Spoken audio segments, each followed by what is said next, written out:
Let me be clear. Detachment doesn't feel powerful. At first, it feels like punishment. It feels like staring at your phone, knowing no one's coming. It feels like biting your tongue so hard it almost bleeds because you could explain, you could fix it, but you won't.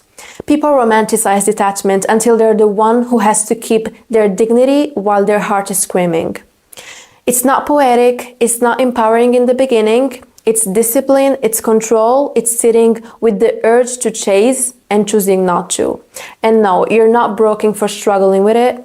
You're just not addicted to self-betrayal anymore. I'm Selma, and if you're in the thick of it, good. That means you're in the right place. In this video, I'm breaking it all down. What detachment really means beyond the cliche, how attachment secretly blocks your manifestations and your peace, why it's so hard to let go even when you know it's time, the 5 real stages of detachment, and most importantly, how to actually detach. If you're tired of pretending you're fine, if your mind is still obsessing around something you know you need to release, this video is your reality check, your reminder, and your wake-up call. So take a deep breath, hit that subscribe button, and let's talk about what it really takes to let go and take your power back. You like someone, you fall for them hard.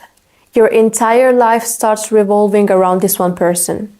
You overthink every text, you wait for their replies, you create scenarios in your head, you stalk their stories, their likes, their comments, you feel anxious if they don't text back fast enough, and you keep telling yourself, I just really like him. No, you're not just into him. You're emotionally attached. You're addicted to the outcome. You are trying to control how this unfolds, whether you admit it or not. You've handed over your peace, your power, your self-worth to someone who hasn't even earned access to that version of you. And guess what? They feel it. People can feel when you're energetically clinging, when you're waiting, when you're hoping they'll choose you. And they start pulling away. Not because they're mean, not because you're not enough, but because your energy says, I need you to validate me. I need you to show me that I'm worthy.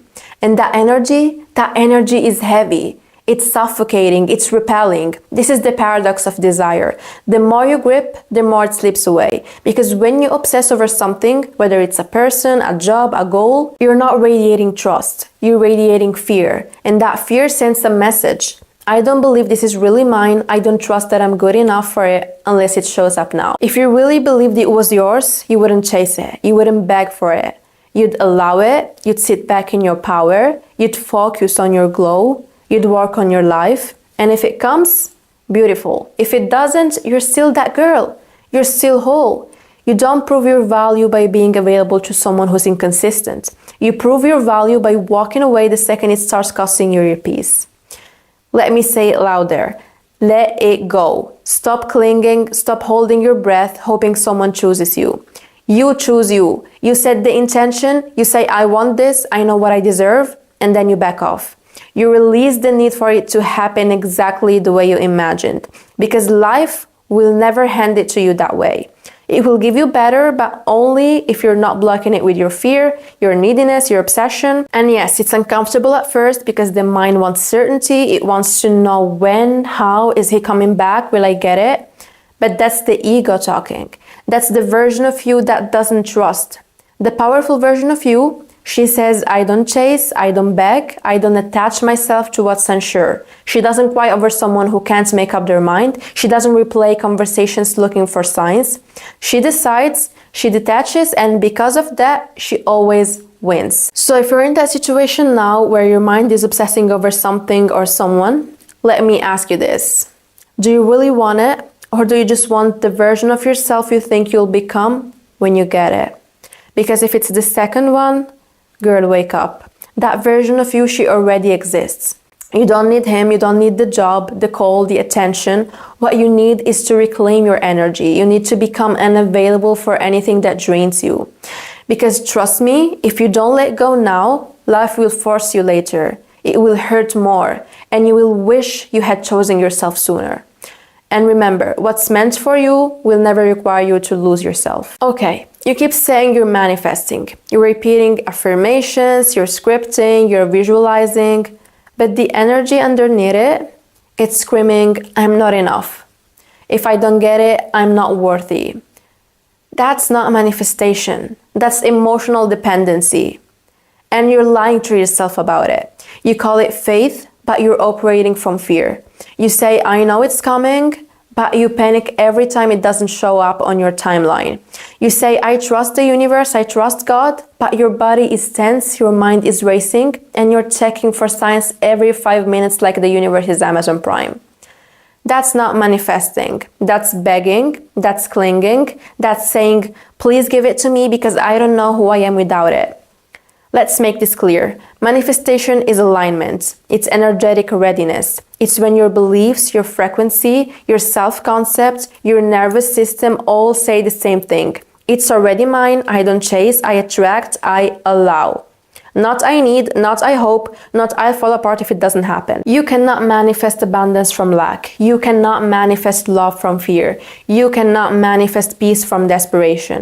Because you don't attract what you say you want. You attract what you are.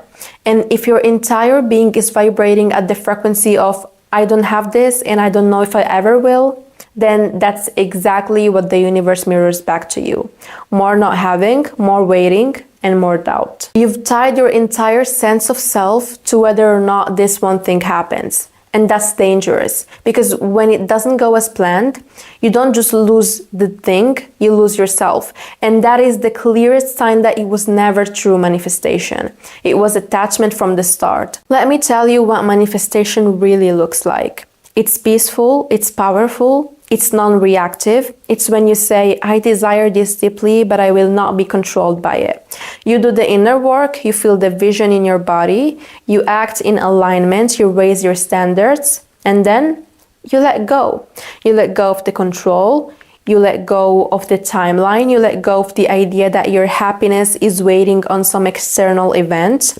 You stop obsessing, you stop refreshing, you stop needing, because when you truly believe it's yours, you don't have to chase it. You prepare for it, you embody it, you live like it's already happening, and if it doesn't arrive exactly as you imagined, you still win, because the person you became in the process, she's the real prize. So ask yourself, are you manifesting from wholeness or from emptiness? Are you allowing your desires to flow to you, or are you strangling them with your fear of not being enough? Because until you let go, until you release the emotional grip you have on this thing, you will keep pushing it away. The universe doesn't respond to desperate energy. It responds to certainty, calm, alignment, trust. That's manifestation. So I don't care how many vision boards you've made. I don't care how many affirmations you've whispered before bed. If your energy is still rooted in fear, in pressure, in I need this to feel whole, you're not manifesting, you're just attached, and that's exactly why it's not coming. I've said let go a lot in this video, but let's be honest, letting go isn't easy. As I said in the beginning,